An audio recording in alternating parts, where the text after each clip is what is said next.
A Republican. Yeah. Yeah. My parents would be proud. Mass deportations, it calls for that. Do you support that part?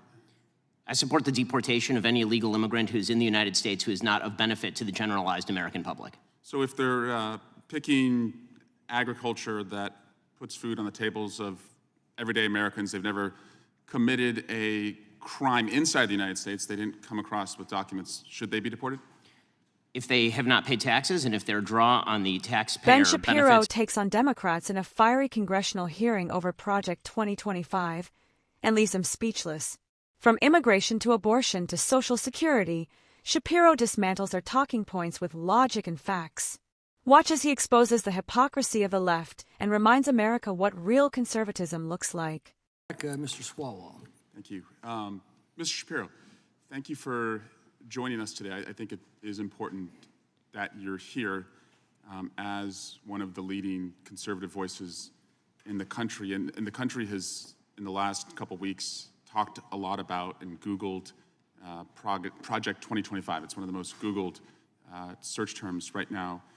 And you're not going to get any censorship from me. So I just wanted to know, from your perspective, I think it would help us understand, on just like a scale of 0 to 100%, how much do you support Project 2025?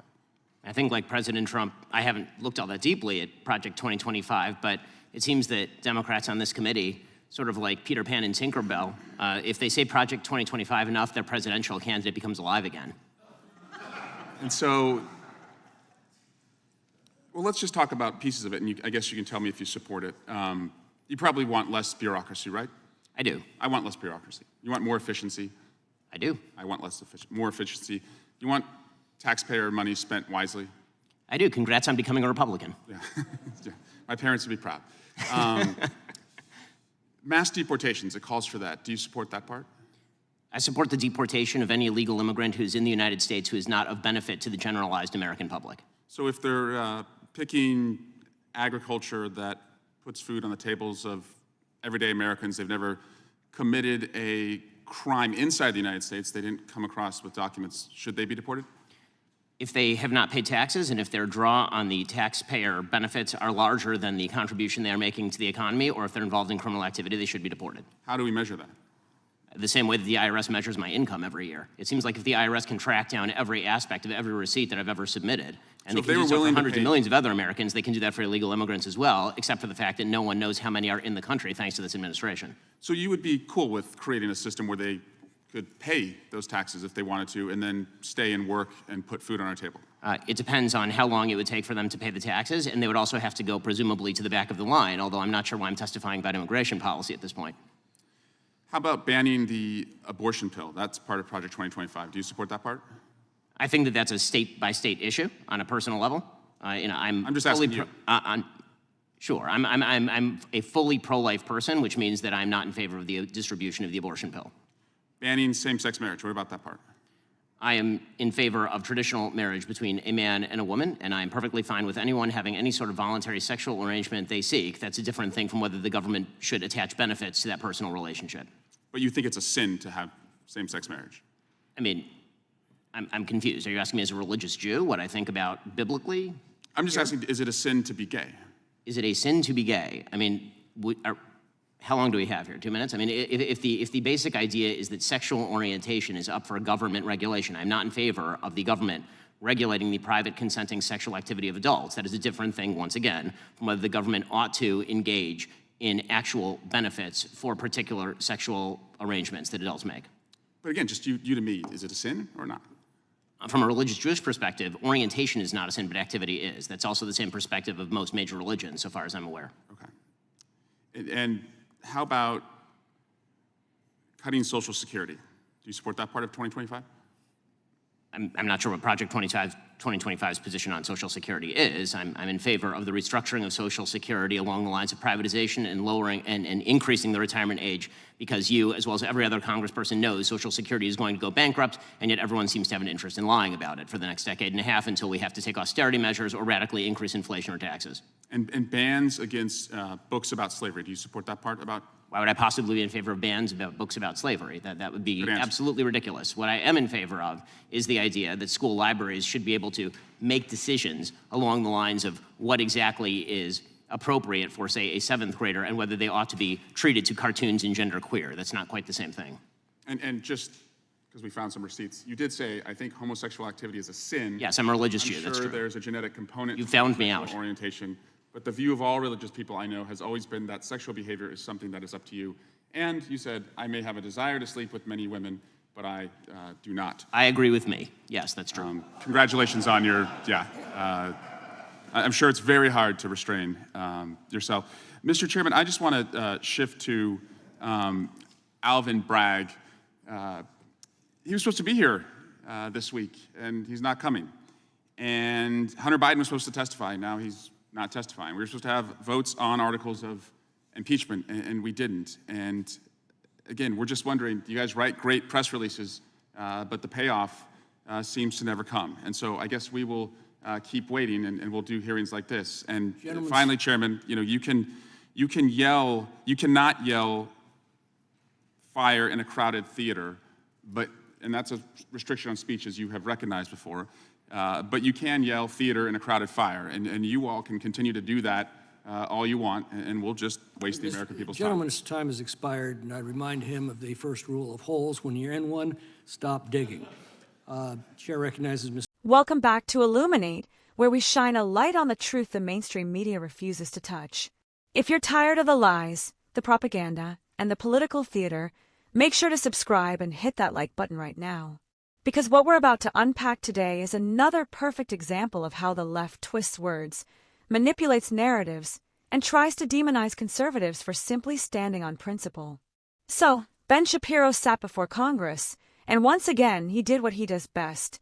He calmly, logically, and confidently dismantled the left's talking points one by one. The topic? Project 2025, the latest buzzword Democrats are clinging to like a lifeline. You've probably seen it all over the internet. They're treating it like some dark, secret plan to destroy democracy. But here's the truth. They don't even understand what they're talking about. From the start, a Democrat lawmaker tried to corner Shapiro, asking him how much he supports Project 2025. You could almost hear the setup. But Shapiro, sharp as always, made it clear he hadn't studied every detail, just like President Trump. Then he landed a perfect jab. Democrats repeat Project 2025 like Peter Pan and Tinkerbell, hoping if they say it enough times, their candidate might magically come alive again. Brilliant. Then came the laundry list of leftist traps.